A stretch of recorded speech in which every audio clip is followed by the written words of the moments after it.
This is CGTN, China Global Television Network.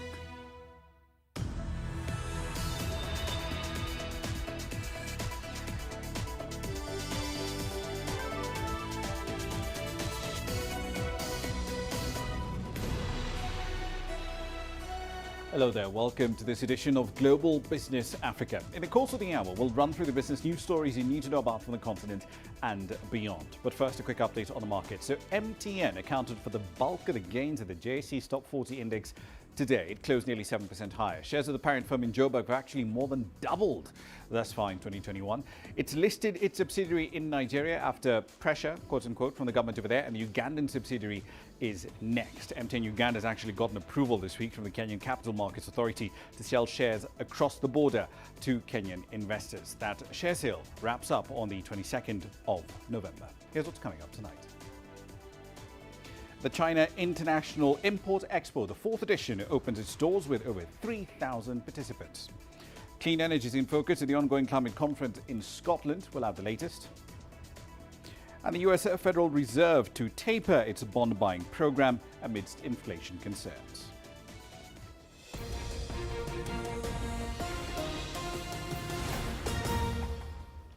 Now, we'll get around to all of that in just a moment, but first, some breaking news. Sudan's army chief has ordered the release of 4 ministers.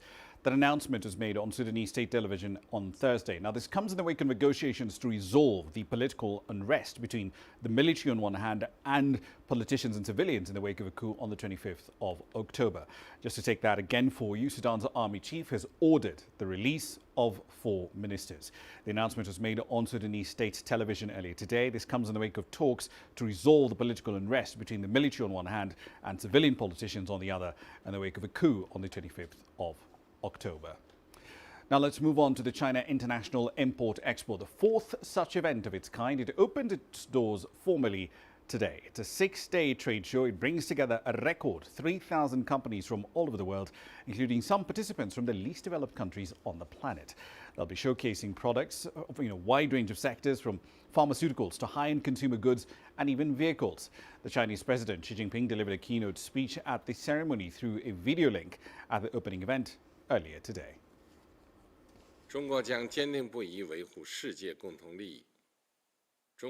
China will firmly uphold the common interests of the world. China will take an active part in cooperation within the United Nations, the WTO, the G20, APEC, Shanghai Cooperation Organization, and other institutions, and promote more discussions on such issues as trade and investment, the digital economy, and green and low-carbon development. China will promote high-quality Belt and Road cooperation so that more countries and peoples will benefit from its development opportunities and real outcomes. China will actively join in global efforts to tackle climate change and safeguard food and energy security, and provide more assistance to fellow developing countries within the framework of South-South cooperation. Still on the CIIE, this is the world's biggest import-oriented event that's in line with the goal of further opening up the Chinese economy to foreign investment. Held in Shanghai, it's essentially a platform for thousands of exhibitors from around the world to expand their market, open up new sales channels, and also set up new R&D centers in order to expand their enterprises. CGTN's Wule is there. It's the first time for Pakistani businessman Habib and his brother Jain to participate in the China International Import Expo. In addition to showcasing Pakistani traditional handmade carpets, Habib hopes to introduce these special Himalaya salt lamps. This is my first step, and through CIIE, I wish to get other wholesale people, other trade people, other travel agencies, to come and learn more about my salt lamps and spread it out of Shanghai over there. So definitely I'm looking for more details, more points out of Shanghai. Around 3,000 companies are taking part in this year's CIIE, the fourth since it began in 2018.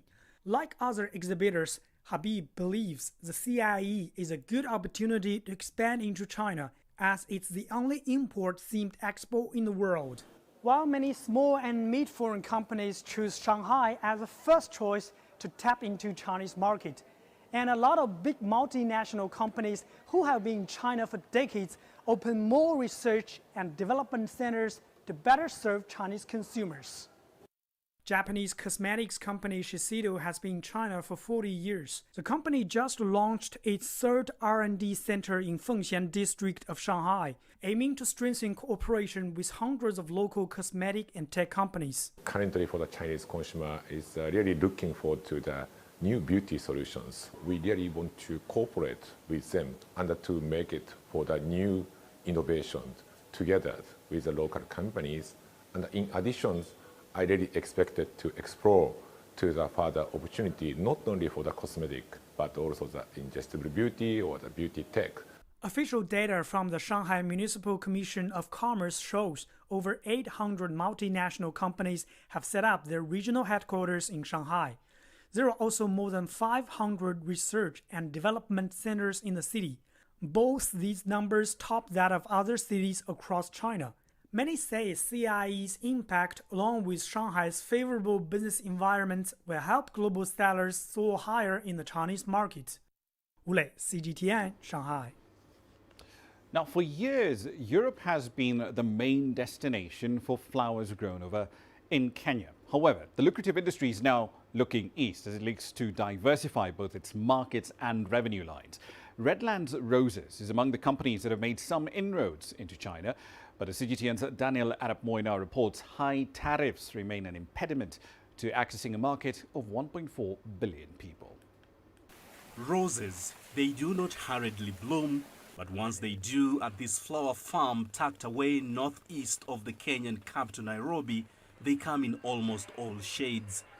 Redlands is one of the Kenyan companies that produces roses for export to Europe and most recently China. So the Chinese market is a very diverse market. It's very fashionable in the sense that every new variety that comes in, they want to try it out. Yeah, so that is the one thing that we really appreciate about the Chinese market. The company started exporting cut flowers to China in 2015. China is one of the top markets that Kenya has long been eyeing because of its keen interest in Kenyan premium flowers. The Chinese government has gone the extra mile to encourage trade with African countries, making it possible for Kenyan flower growers to access the Chinese market. We believe that China remains one of the major markets that we can do business with in the cut flower and ornamentals subsector. And we are very keen. We are always there during the shows that happen so that we start promoting the brand of Kenyan flowers in the Chinese market. While the country cut a niche in Europe, it's yet to maximize the Chinese market. High tariffs and lack of direct flight to China's main cities has limited Redlands Roses to only one destination, Guangzhou. The freight charges have become really high. All our clients are complaining that for them to buy the same number of boxes now costs them almost twice as much compared to before. So now it limits their purchase capacity. Kenya's Flower Council says plans are underway to create a better business environment. We have a strategy, and the Chinese market is one of them in terms of expansion. We call it emerging market. And we have aligned these also to the government's vision around the export promotion strategy so that we are working in line with what the government is looking at. In 2020, Kenya exported 173,000 metric tons of cut flowers, employing over 200,000 people directly and an estimated 2 million indirectly. Still, it's a start. Redlands and others are optimistic about the future. And for some, like Joyce Mugure, more market means much needed employment. Mugure has been a flower farm worker for 11 years. I've been working here for long, trying to get something to assist in my family.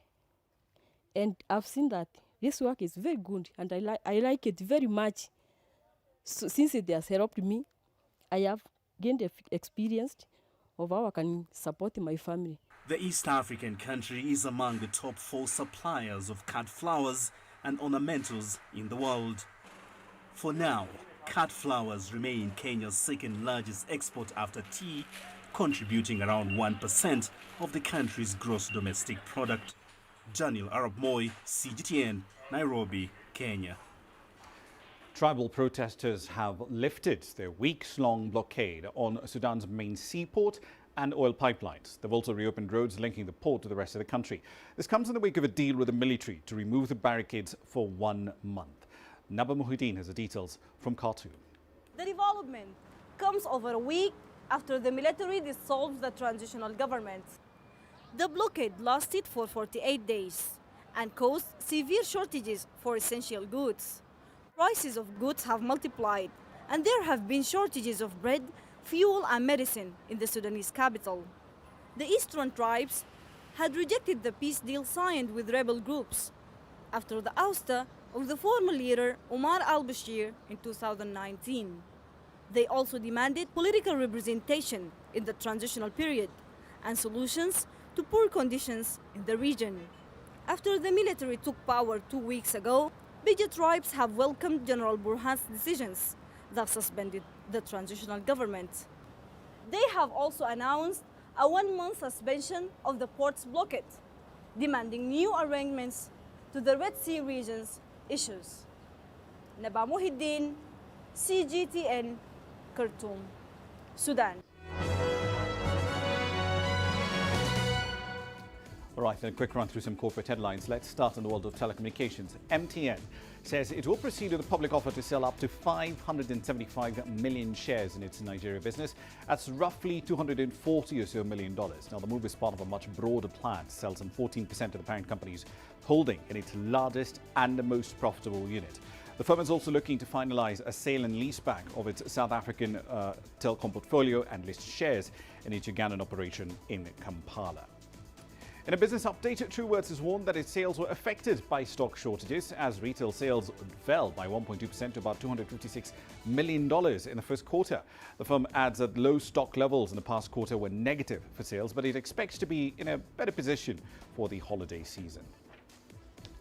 Kenyan firms that are looking to bid for the multi-billion shilling projects funded by the African Development Bank are expected to face a lot more scrutiny. This comes amid plans by the lender to seal graft loopholes by hiring quality assurance experts to give it greater transparency and oversight. The lender recently banned nearly a dozen Kenyan companies over fraudulent and corrupt practices. And finally, IKEA is expected to raise prices as a disruption to global supply chains is set to last well into 2022. The firm recently reported a drop in full-year profit owing to higher transport and raw material costs.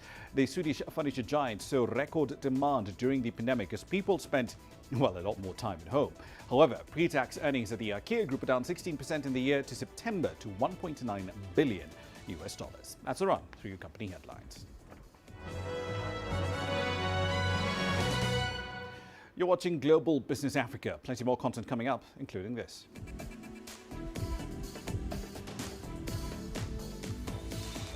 Clean energy is in focus at the ongoing climate conference in Scotland. We'll have the details. And Tunisia is hosting the first Mediterranean conference to support sustainable development in Libya. The world economy as we know it is about to change. Global business reports highlight emerging markets, developing countries, and dynamic sectors worldwide. We feature top analysts and newsmakers to provide perspectives on every facet of business. From an on-the-ground perspective, we provide you with balanced and objective assessments. Fast, sharp, and insightful. Global Business, only on CGTN. There's more to this place than just glorious landscapes. There's more to it than just, say, Table Mountain or glorious, endless salt flats. There's more to it than countries that are home to some of the deepest mines in the world. There is so much more to this place, even if it is home to some of the finest diamonds on the planet. It is the sheer diversity of the people who call Southern Africa home and the relentless drive to make it a better place that make it so special. And we know that because this too is home.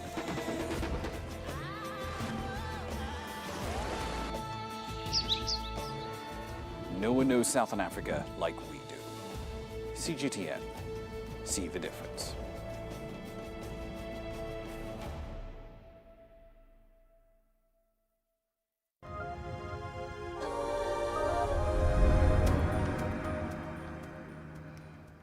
Welcome back to the program. Energy is the main theme of day 4 of the UN COP26 climate conference. Now, several countries are expected to make a pledge to phase out coal-fueled power. The International Energy Agency is reporting that China is at the center of global demand and supply for renewable energy. It accounts for roughly 40% of global capacity growth in that space. Now, the country does continue to expand wind and solar power, with coal expected to take up less than half of the country's generation mix by 2025. South Africa's coal industry is the 5th largest in the world. It employs about 90,000 miners, generates 80% of the country's electricity. But the health costs of the coal industry are brutally high. CGTN's Mohammed Abubakar has that story. South Africa is the world's 12th largest greenhouse gas emitter. That's according to the non-profit Global Carbon Atlas. The country also stands to be one of the big losers from climate change. The coal industry supplies feedstock for about a quarter of the country's liquid fuel for vehicles. But despite this milestone, experts say one of South Africa's largest cities, Johannesburg, is among the world's most polluted. Respiratory diseases are very common among adults and children here because of the pollution they are exposed to on a daily basis. The two commonest problems that we treat in children and in adults are conditions called allergic rhinitis, and later on is called sinusitis, and also the chest condition that we commonly treat with regards to allergies is asthma. So those are the two common conditions that we see quite a lot in our area. In fact, most of the doctors around, we have sort of become experts in treating allergic rhinitis and asthma, simply because there's so much of it. And I also mentioned the fact that one could say is environmental. We can't live comfortably because of the dust and coal that smells from the mine dump. It comes with smoke. In 2017, British air pollution expert Mike Holland calculated that the health impacts of Eskom's emissions alone cost South Africa $2.37 billion every year. This is more than Eskom's earnings before interest, taxes, depreciation and amortization. There are 12 coal-fired power stations in the Mpumalanga area in South Africa. And these are some of the world's biggest power stations. You're talking about, in excess of 4,000 megawatts. These power stations do not have the pollution control mechanisms on because they were developed in the old apartheid system. Coal is now in the crosshairs of a global push to replace it with cleaner fuels. Mohammed Abubakar, CGTN. Now, the continent's first climate adaptation credit facility for agriculture, it's called Adapter, has been rolled out with $1.5 million in funding from the Bill and Melinda Gates Foundation for Phase 1 in Kenya. Now, Adapter will develop and test some loan underwriting tech that incorporates both cutting-edge, bleeding-edge in some cases, agricultural technology, but also climate-smart agriculture. Adapter plans to use climate scoring algorithms to change how banks and investors assess agricultural risk in order to unlock a lot more private sector financing, both for farmers and SMEs in the agri-chain.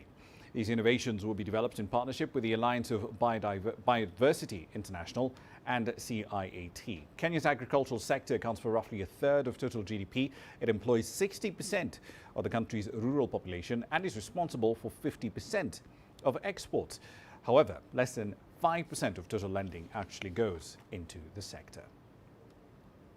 Now, as the COP26 climate change conference continues in the UK, the European Union is working on a tough new carbon pricing system for goods imported into the bloc. But industries that fall into the European Commission's crosshairs, like steel and fertilizer producers, say they need more time to cut their emissions. Giles Gibson explores that from Brussels. For every tonne of carbon dioxide over a certain cap, European airlines, energy producers and manufacturing plants have to pay up, buying credits on the EU's emissions trading system, or ETS. Now, the European Commission also wants to police the carbon footprint of goods imported into the EU. The planned scheme, called the Carbon Border Adjustment Mechanism, or CBAM, would mean importers have to buy carbon certificates to move goods into the bloc. As you know, many EU businesses are already subject to the EU ETS system, But as long as industrial installations outside the EU are not subject to similar ambitious measures, these efforts can lose their effect. This is why we need the new CBAM, an environmental policy tool that will equalize the price of carbon between domestic products and imported goods for certain sectors. The price for certificates will match what the company would have paid to make their products inside the EU. Any carbon taxes the business has already forked out for outside the EU could also be deducted from the cost. The scheme is designed to cut so-called carbon leakage and encourage other countries to introduce stricter emissions policies. Carbon leakage is the hypothetical situation where a company would relocate to a country where there are less strict climate policies, and so in the form, for example, of carbon pricing. And this would result in higher emissions globally. As the scheme works its way to becoming EU law, industries that would be targeted, such as steel and cement producers, are pushing back. The European Steel Association says current caps on emissions should remain until 2030. The EU proposal would start phasing them out from 2026 onwards. This is a debate that's only intensifying as the COP26 talks play out in the UK. Polluting industries say they need more time to transition to greener alternatives. Climate activists say time is almost running out. Giles Gibson, CGTN, Brussels.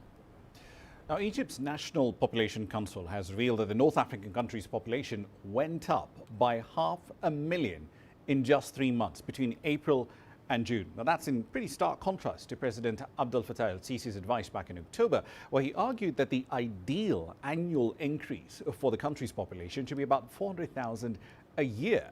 This also, remember, does come amidst an ongoing national campaign to try and reduce birth rates in the Arab world's most populous nation. Here's Yasser Kim looking at the reasons and the effects of population growth at this pace in Egypt. Fertility rates in Egypt stood at 3.5 children per woman in 2020, higher than the international rate of 2.4 children. A recent population increase of 500,000 in 3 months would mean there is an upward trend. Amra Hassan, who has announced the figures, says it's a worrying sign. Egypt was a pioneer in family planning in 1965, during the Nasser era, when the Family Planning Higher Council was established, and now we are in 2020. While others have already solved the problem, we are 20 years late. And that's because we are inconsistent, depending on whether the leadership is interested or not. Now, we have a historic opportunity, because the president is very keen on the issue, and is mentioning it all the time. The real historic achievement is to end this problem we have inherited from the previous generations. Egyptian President Abdel Fattah el-Sisi had warned that for Egyptians to feel the fruits of successful economic reforms, population increase should not exceed 400,000 a year. It was 2.1 million in 2020. In spite of extensive awareness campaigns like 2 are enough, Egyptians have mixed feelings about family planning.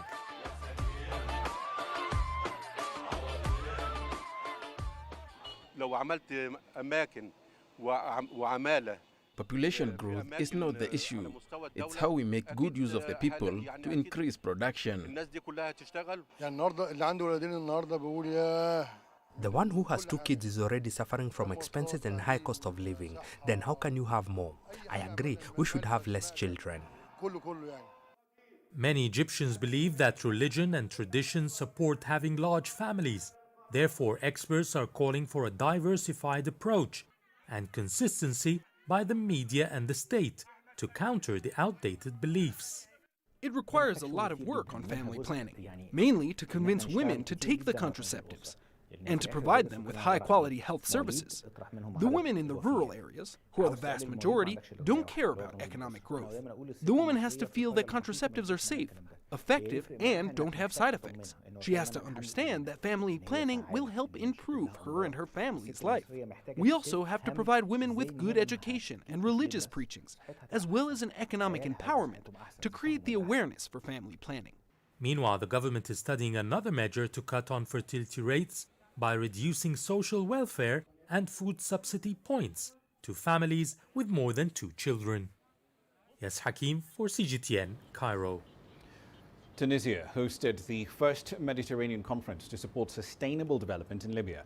This international event attracted experts from Mediterranean countries. They focused on the importance of the private sector to achieve the Sustainable Development Goals by 2030. The International Mediterranean Conference on the role of the private sector in achieving sustainable development goals in Libya was initiated by the Libyan National Planning Council with the support of the United Nations Development Programme. The idea behind this Mediterranean conference is to boost partnerships in the Mediterranean area, to adopt adequate legislation and exchange of expertise and experiences among member states. We are valuing this geographical position and its human resources. This event paves the way for the Tunisian, Algerian, Libyan and Mediterranean entrepreneurs to work together in PPP projects. Libya focuses on the role of the private and public sectors in putting in place real policies and strategies while implementing reforms to achieve the goals of sustainable development. This project requires dialogue, B2B partnerships, and common projects between these two important sectors.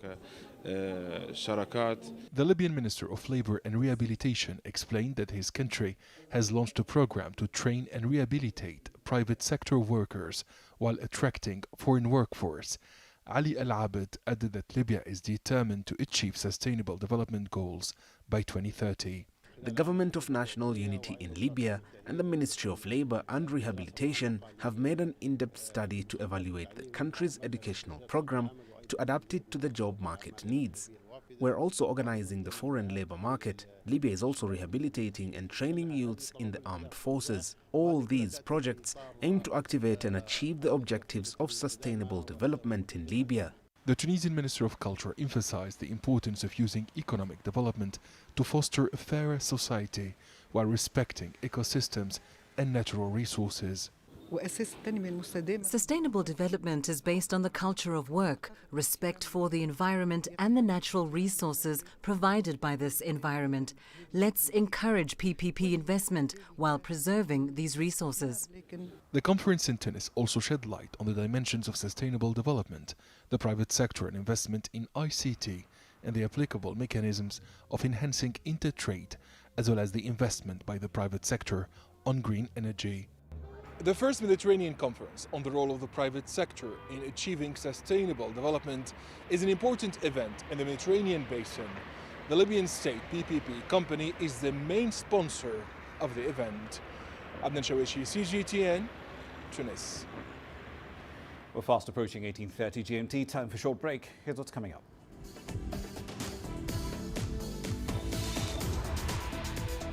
The United States Federal Reserve is tapering its bond buying program amid inflation fears. And British designers are embracing augmented reality and virtual reality to take the fashion industry to a whole different dimension. Business in Africa is at a crossroads. We celebrate those who are adopting and thriving despite the challenges, from grassroots to big businesses. Global Business takes you along for the ride as we track the making of a giant. Only on CGTN. Change is on the horizon. Through the shifting of time, Africa's emerging tech landscape is creating new channels. There's a hunger for local African content globally. Shaped by innovation, carved out by a new generation of digital entrepreneurs, sculpted by a mobile revolution, and trickling down to the most remote corners of the continent. TechSpot is seeking out the new concepts in technology, disrupting Africa's traditional sectors.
taken me completely out of my depth, but at the same time, it's exciting. It's new, it's different, it's a challenge. It's really exciting.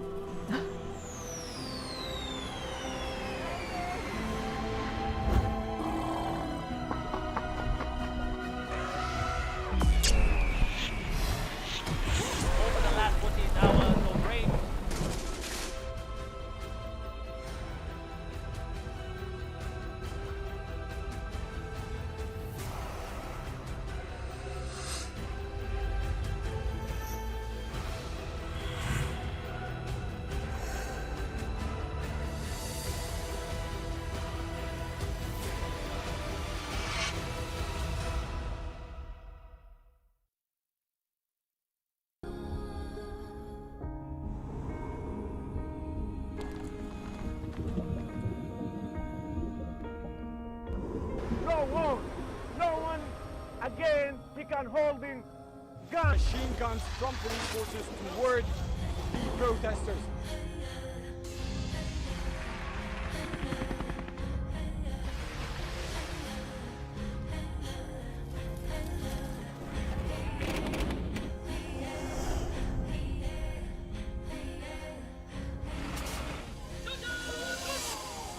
Were you worried about your life at that particular time? Not at all. The activity, thank you very much for your time. What is your assessment of the state of the continent today? Africa has the potential to power itself. Excuse me.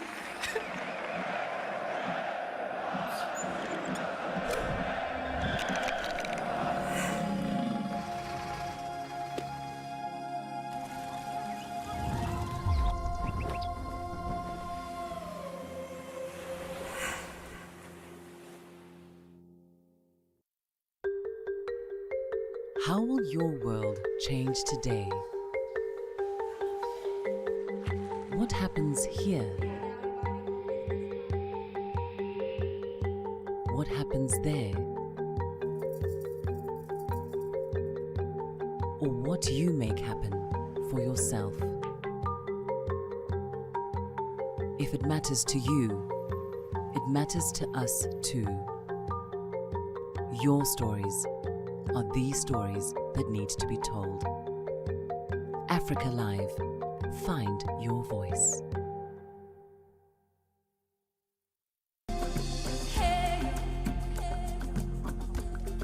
Accra is my kind of city. That's because when I'm here, I feel like I'm back home in Lagos or Abidjan, which are two of the major cities I grew up in. Business in Africa is high risk. After about a decade covering business news on the continent, I've learned it's all about the high risk, but also the high returns and the high energy. You simply have to adjust in order to keep pace. When I started out as a journalist, my dream was to open people's minds to the different perspectives. From the CEO in the boardroom to the trader out in the street, we all have different stories. From Accra to Addis Ababa, from Cairo to Cape Town, and I wouldn't have it any other way. Here at CGTN, we realize that Africa is on the move, and it's moving fast, but we're moving right along with it. I'm Ucheo Koronkwo, and I'm a business anchor and reporter at CGTN.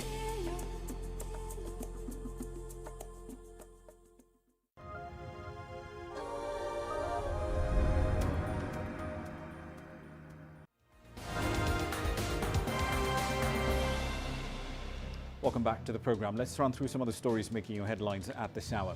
African and Western nations alike are all piling pressure on both sides in Ethiopia to end hostilities.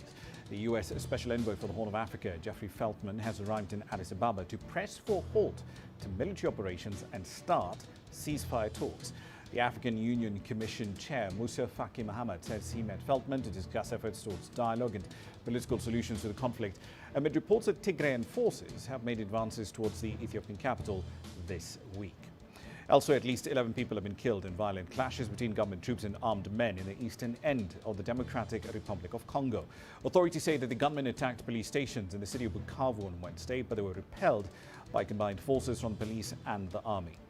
More than 40 countries have agreed to phase out coal-fired power and to stop building new power plants powered by coal. Some of the largest economies in that group have committed to phasing out the use of coal for power generation by 2030s, but there are no specific concrete dates that have been given. Small economies have also made their pledges for the same thing by 2040, but they didn't give specific dates either. Climate experts, however, say these pledges simply do not go far enough to tackle climate change. And finally, the 4th edition of the China International Import Expo opened today. The 6-day trading event brings together a record 3,000 companies from all over the world, including some participants from the least developed countries. They'll be showcasing products in a wide range of sectors, everything from pharmaceuticals to tech, high-end consumer goods, even cars. Chinese President Xi Jinping delivered a keynote address at the opening of this year's event. That's a run through your headlines.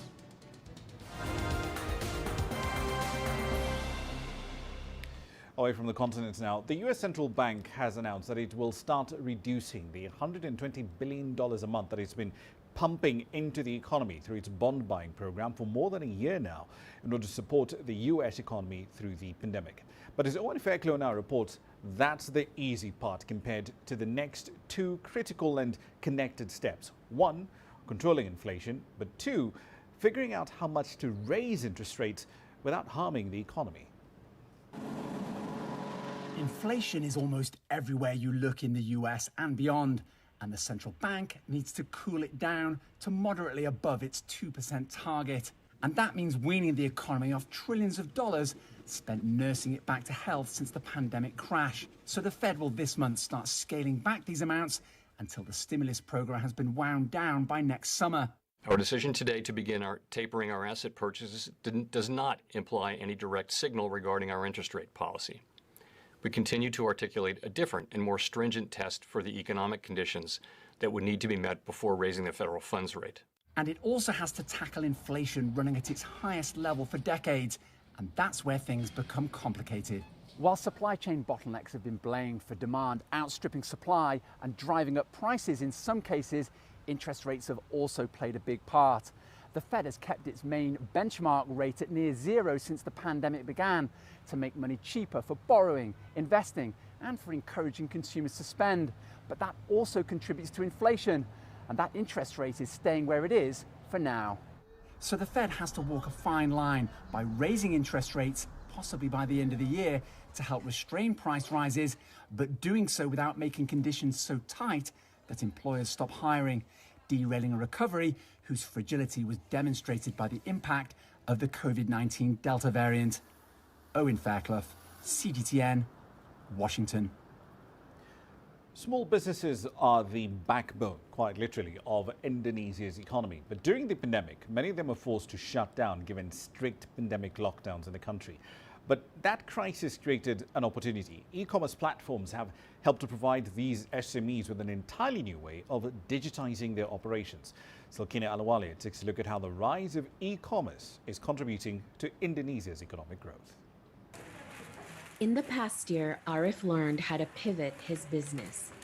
As Indonesia closed off and went into lockdowns, online stores opened up.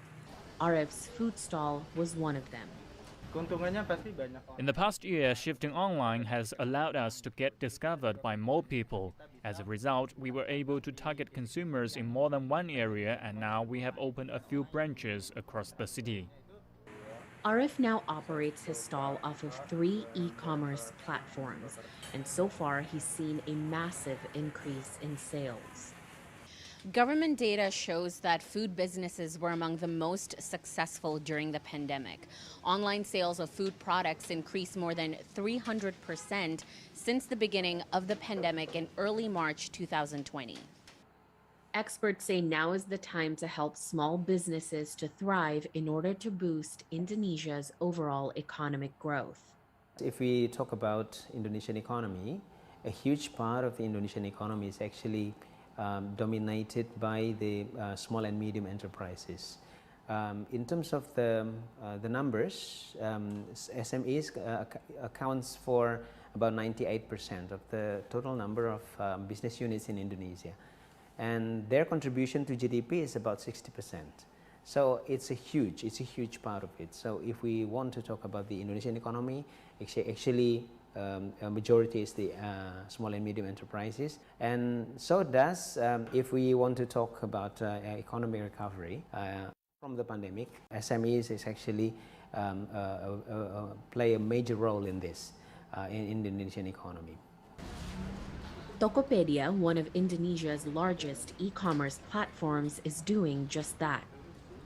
Throughout the pandemic, they've supported millions of small businesses and made it easier for them to digitize their companies. Adaptations, innovations, and collaborations are very important for us. There are a lot of traditional markets. Traditional markets usually very crowded. But then we talk to governments, and then we create a pasar online. Yeah, it's an online. We bring the offline traditional shops into adopting technology. Right? It turns out the result is very good. As long as we stick to our vision and missions, as long as we allowing everybody to become an entrepreneurs, give them a very easy way, and also we really building bridges, not building walls. Right? We're building bridges together with a lot of our partners. We believe that the future is bright.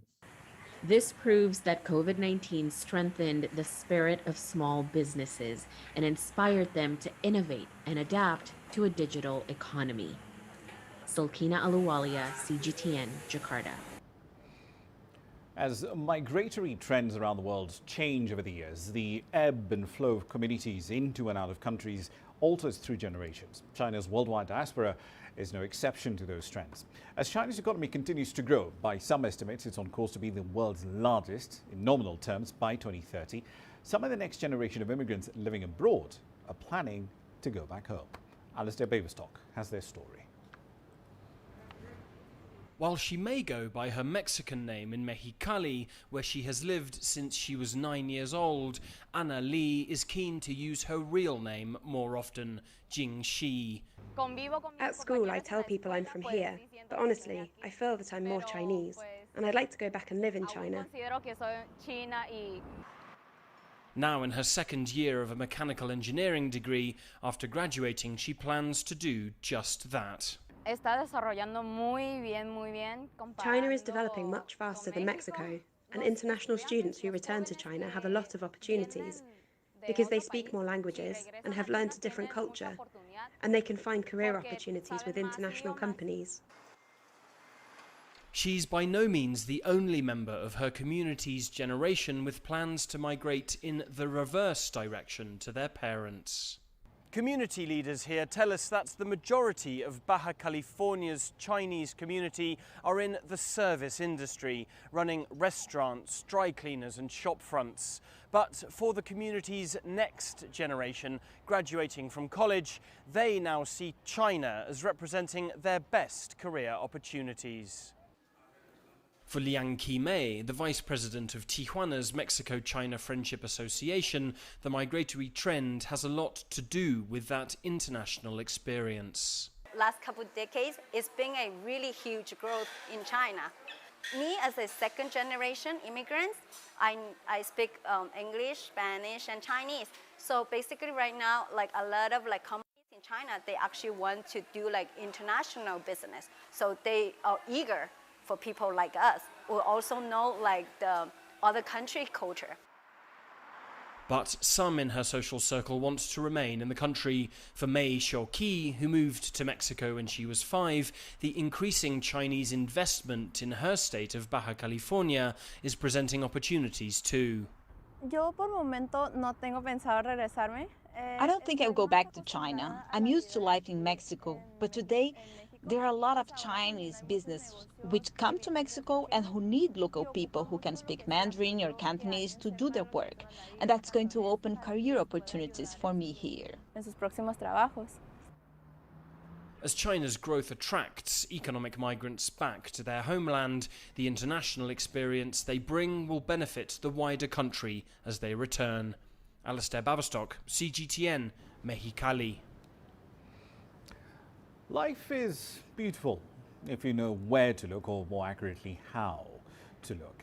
London Fashion Week seems to know a thing or two about the business of beauty and looking the part in the digital age.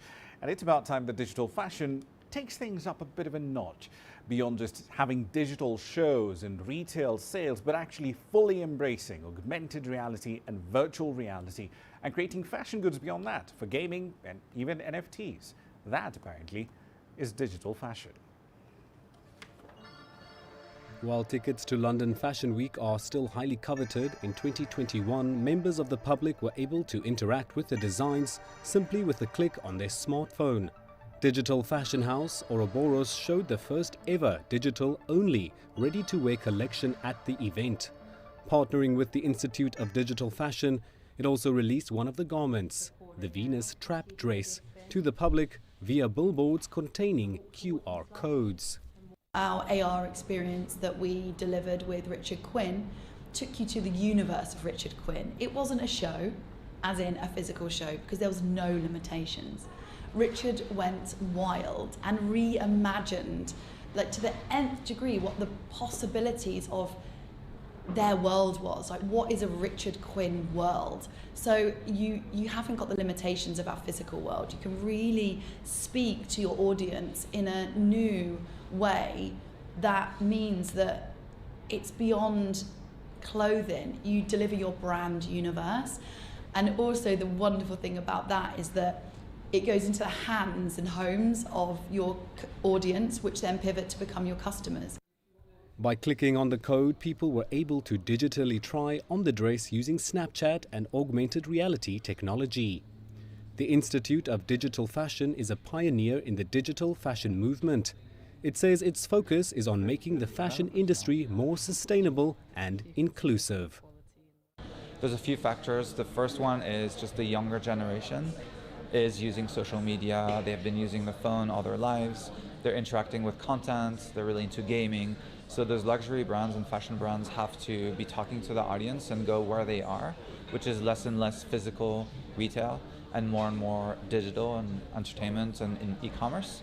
So that explains why some fashion brands will go into gaming environments like Fortnite or Roblox or others, or they'll roll out digital fashion goods as NFTs that you can buy on digital marketplaces.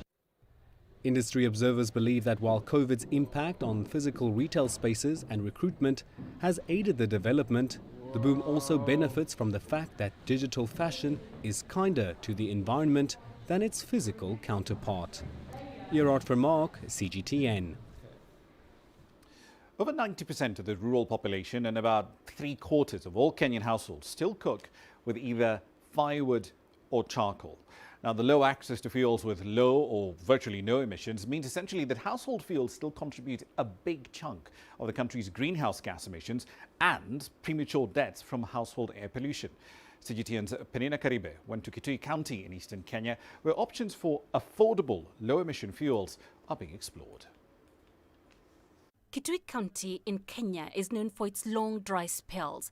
Categorized by the government as a semi-arid region, it receives little rainfall annually, which exposes the county to frequent droughts. But besides food insecurity, the county is battling another challenge: access to clean cooking energy. Mary Katei welcomes us to her home. She's preparing lunch for her family. As she settles into the kitchen, she explains to me the challenges she has encountered using firewood as her primary source of cooking energy. I used to use the 3-stone firewood stove. We would walk very far looking for firewood. That was a big challenge. Secondly, I had to carry the firewood on my back. Besides that, there was the financial cost. She would buy a tree at a cost of roughly $5, then pay about $2 to have the tree chopped. Transportation of the wood to the house would cost $4. The firewood would last her 4 months, and the cycle would begin all over again. But it wasn't just her pocket that was dented. Her health and that of the children deteriorated. They suffered from constant headaches and other flu-like symptoms due to the frequent exposure to smoke. But Mary's story is not unique in this county. Sites such as this one are common as households struggle to access cooking energy. Kitui being semi-arid areas, livelihood options are very minimal. So most of the households went into charcoal production. Before the current regime 2017, Kitui was supplying Nairobi with charcoal. So a lot of trees had been felled to produce charcoal. And then we realized that progressively, firewood has become not very accessible. In 2014, Caritas, the development wing of the Catholic Church, stepped in. They trained local artisans on building the rocket stove, a permanent two-burner cooker that was an improvement from the commonly used three-stone firewood stove. And like the three-stone stove, it uses less firewood and has proved popular with locals. It is currently being used in 18,000 households in Kitui County. But even though it lessens the burden of firewood, users such as Mary say it still exposes them to a lot of smoke. To address those concerns, Caritas launched a pilot program last month to provide electric pressure cookers to 36 households connected to the national grid. And for those without power, LPG was used as an alternative, while another 40 households received charcoal-burning stoves named Jikokoa, a Kiswahili word that loosely translates to energy saving. For Mary, the charcoal-burning stove has been a tremendous improvement on her life. This energy-saving charcoal stove is good. It uses very little charcoal. It is also friendly to our pockets because we buy one bag of charcoal at $9, and that bag can last up to 3 to 4 months. Being connected to the national grid means Mary has another option, the electric pressure cooker. It uses very little electricity. During the training we had on how to use it, there was a man who told us he cooked chicken for 15 minutes and used 0.2 kilowatt hours. That's very cheap. I can't compare it to this electric cooker I was using before. It consumed a lot of electricity. It has become her favorite for various reasons. Her husband agrees with her. It has many advantages for me. These days I cook. Before, I could not do that because of the smoke and the heat produced by the firewood. But with the pressure cooker, I can even go and do other things and I will find the food ready. The comparative findings of the project have enlightened the community here on the benefits of using clean cooking energy. So that was a pilot project which we look forward to amplifying it across the county. And men are also getting now closer to cooking, which was previously thought it is a women agenda, but now men can also cook and serve their family. That bringing more love to the family. That is what we are saying these days. It's a humble beginning towards the use of clean energy, but a journey that has encouraged many here that it can indeed be done. Penina Karibe, CGTN in Kitui County, Kenya. All right, then a quick update on commodities. Oil is still very much our focus. The OPEC Plus grouping, as I mentioned, they've basically rejected calls from the United States to increase its planned oil output raises from the planned figure of an extra 400,000 barrels a day at output every single month. That's what has been penciled in for December. And major consumer economies think that's way too low. Brent crude was about 0.7% higher at 15.23 GMT, 82.57 a barrel. It's fallen back a fair bit since then. Now, after the meeting, Nigeria's oil minister said that the decision taken today is the best for now.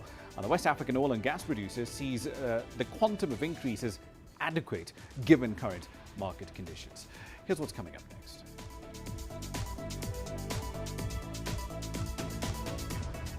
Sack farming is gaining traction in Ghana in the race to attain food security. Images may appear to be identical, but looks can be deceiving. The difference is not always obvious. It has to be discovered. There are always different sides to a story. We put the focus on the details. To see more, to understand better. CGTN. See the difference.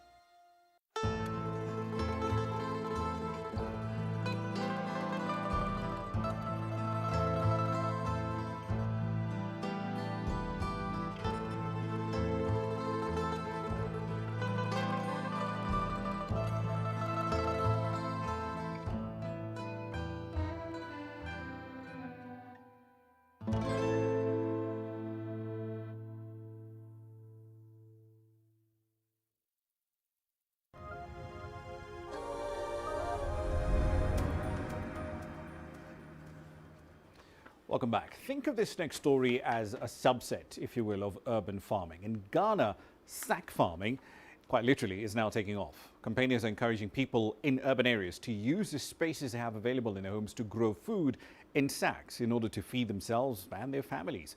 It comes as farmlands gradually become scarce due to rapid urbanization, and that is also in turn threatening food security in the long run. CGTN's Nabil Ahmed Rufai reports from Accra. Victor Sabute grows all kinds of crops in sacks around the little space in his home in Accra. He started this method of farming 6 years ago to provide fresh vegetables for his family. Over the years, I can confidently say that we never fall short of the vegetables that we use at home, and even some of the fruits, including melon, and I produce maize, cultivate maize as well in the sacks. I've been able to reuse what should have been environmentally unfriendly, causing a lot of havoc to us, to produce what we eat at home at all times throughout the year. Since the COVID-19 lockdown, this sack farm has helped supplement Sabute's food needs. He also made some extra income by selling the excess vegetables that were produced. Sabute grows crops all year round in these sacks without using chemicals and fertilizers. He also harvests rainwater for irrigation. As Ghana experiences rapid urbanization, experts say alternative methods of agriculture, like sack farming, will play an important role in ensuring food security in cities. Sabute has initiated a campaign called Sack Revolution to encourage more people in cities to farm in sacks. He helped Anthony Lawson set up his sack farm on the rooftop of this 3-story building. It has an automated drip irrigation system to enable him to grow crops all year long. It is programmed, so every morning, if it's 6 a.m., 5 a.m., if I wanted to water at, say, 30 minutes or 10 minutes, it does so, and then in the evening, it does same. Victor Sabute says more than 200 homes in Accra practice sack farming. He now wants to help many people in other cities in Ghana to set up their own sack farms in their homes as the trend grows. Nabil Ahmed Rufai, CGTN, Accra, Ghana. Quick run through the currency. South Africa's rand has shed about 1% to serve its value so far in the fourth quarter, though it's come off the lows that we saw at the tail end of October. It fell to around 15.47 at that point in the month. In Nigeria, the naira is off the lows of around 4.20 that we saw around the same time frame. The country's debt management office says it will offer over $480 to $600 million in sukuk this year. So the proceeds, according to the DMO, will be used to fund road projects in the West African oil and gas producer. Those are your currencies, and that's it for this edition of Global Business Africa. As always, we'd like to hear your thoughts on the content you've seen on the program. Many ways to get your feedback back to us, all of them on your screens right now. I'm Ramah Nyang in the Kenyan capital, Nairobi. Thank you for your company in the last hour. The World Today is up next from Washington, D.C.